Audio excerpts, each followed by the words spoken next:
Hi, my name is Bettina Umstead and I'm the chair of Durham Public Schools Board of Education. Thank you for your interest in our Growing Together community engagement sessions. Durham has grown immensely over the last couple of years and our schools need to adjust to that growth. We're holding these sessions so we can hear from you, students, families, and communities about the schools you want to see in your neighborhood, about the magnet programs you'd like to have access to.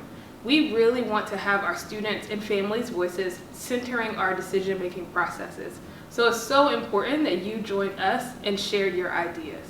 We look forward to working with you as our school district grows together and igniting the limitless potential of our Durham Public School students. Thank you.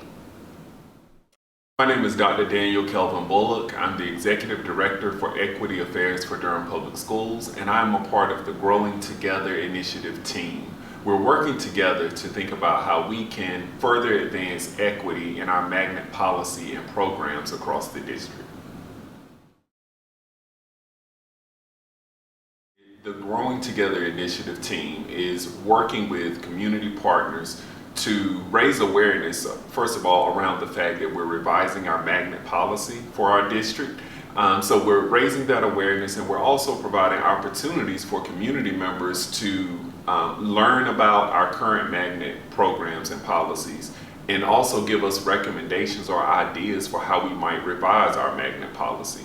So we're going to be having a series of community engagement events throughout October and early November, which will inform a decision that our Board of Education will make on November 18th at their board meeting. They will start discussing how they might revise our magnet policy for our district, with the goal of revising the policy in December of this year. So right now we're trying to get the word out about this work, about this initiative, and eventually get feedback from community members about what they would like to see with our magnet program for the district.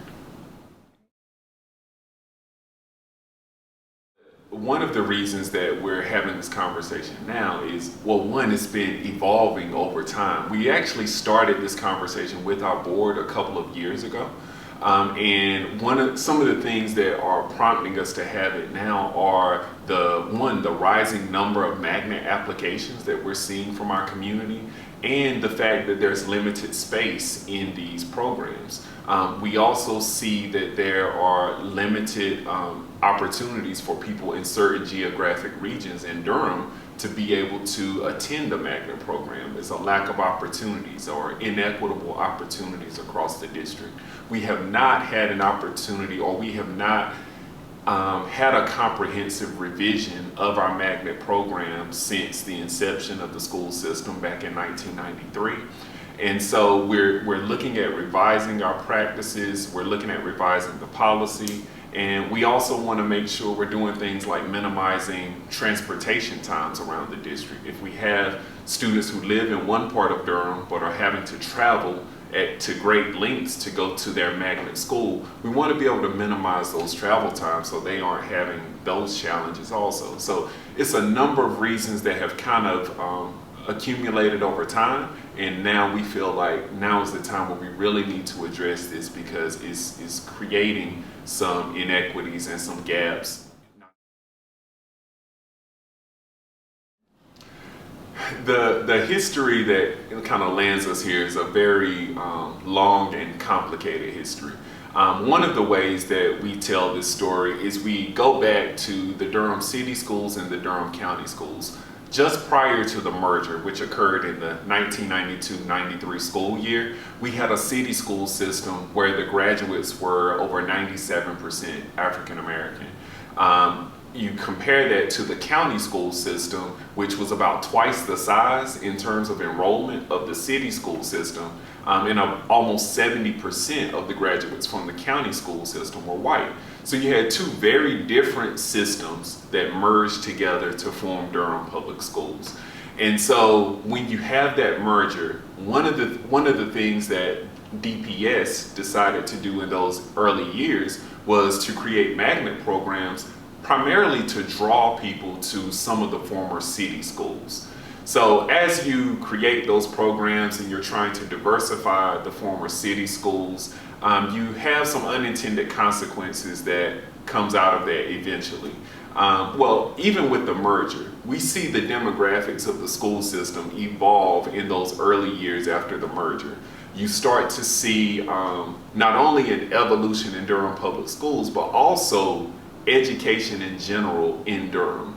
Around the time of the merger, you have a number of private schools that are founded and get their start right when the merger happens. And then what you see in the early 2000s is a tremendous growth in the charter schools in Durham. So because of a number of different factors, over time you have Durham Public Schools in that first year of the merger, the graduates were 51% of the graduates out of DPS were white, were identified as white. About 45% of that first year, that first graduation class were black. And then you had a small percentage of students who identified as either Asian American, Latino, etc. And so that's where Durham Public Schools starts with that 93 graduating class. You move forward to about 2004, 2005, and you see that black students at that point are about 60% of the students enrolled in DPS. That white percentage has declined to about 26%, and our Latino or Latinx population has grown to about 11 or 12%. Skip forward to the 2019-20 school year, and that's where you see a tremendous growth with our Latinx population. That's now about a third of the students we serve. You see a decline in the percentage of black students we serve, and you see a continuing decline in the percentage of white students that we serve. So all of these things are occurring, and one of the implications for our magnet schools has been that you have disparities within the magnet programs. We have some magnet programs that are serving virtually 100%, or where virtually 100% of the students qualify for free or reduced price lunch. We have other magnet programs where only 26% of students qualify for free or reduced price lunch.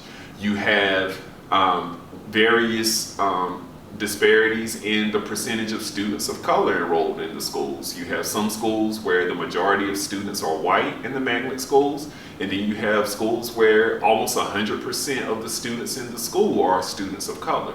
So in looking at how our magnet policy initially was intended to attract a diverse group to some of the former city schools, and some of the former county schools, but primarily city schools, we see how it has accomplished that purpose in some places of creating that diversity. And so now we have to start thinking, or actually maybe going beyond the intended vision of the diversity within the school.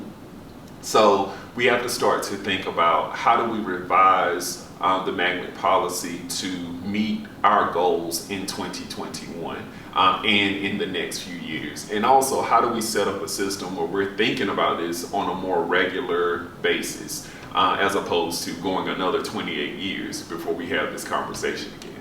So, those are some of the things kind of on our radar that are prompting us to look at this now. There's a sense of urgency around it, and it's not something that just became urgent in 2021. It is something that was urgent a few years ago, and we're kind of in a place where we don't want to wait, or can't wait any longer. We need to address these things, and we have new schools coming online. So we're about to open Lyons Farm Elementary School, and we have Elementary School F that's going to be in Southern Durham, and we really need a vision for what our magnet policy is going to look like as we're starting to open new schools and building a new Northern high school.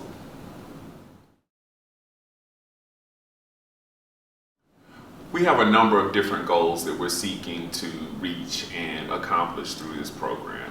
One of the things we want to do is to increase access to programming, magnet programming, but programming across our district for our students and families. So one of the ways that we do that is we do want to make sure, this is an opportunity for us to provide information and transparency around what our magnet policy is and what it should be.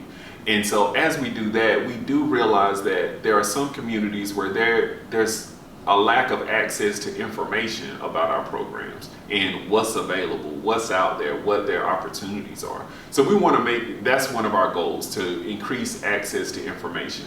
We also want to increase access to the actual programming themselves, because again, depending on which part of Durham you're in, you're going to have more access to certain magnet programs, and in other parts you may not have as much access. So we also want to think about our pre-K, our EC programs, making sure that those are aligned from school to school. And so those are some of the primary things. We definitely have, we also have like some operational efficiencies we're working on. Again, thinking about our transportation times, bus ride times, we want to make sure we're minimizing that and making that as efficient as possible for our school system, but primarily for our families, for our students, so that they don't have to have increasingly long bus rides. And we also want to think about just perceptions of schools in general across DPS. We don't want to create a divided system where there are some schools that seem to be better resourced, better supported, etc., when all of our schools in DPS are bringing something unique and noteworthy to the educational experience. We want to be able to celebrate and lift that up. So that is also one of the goals of this initiative.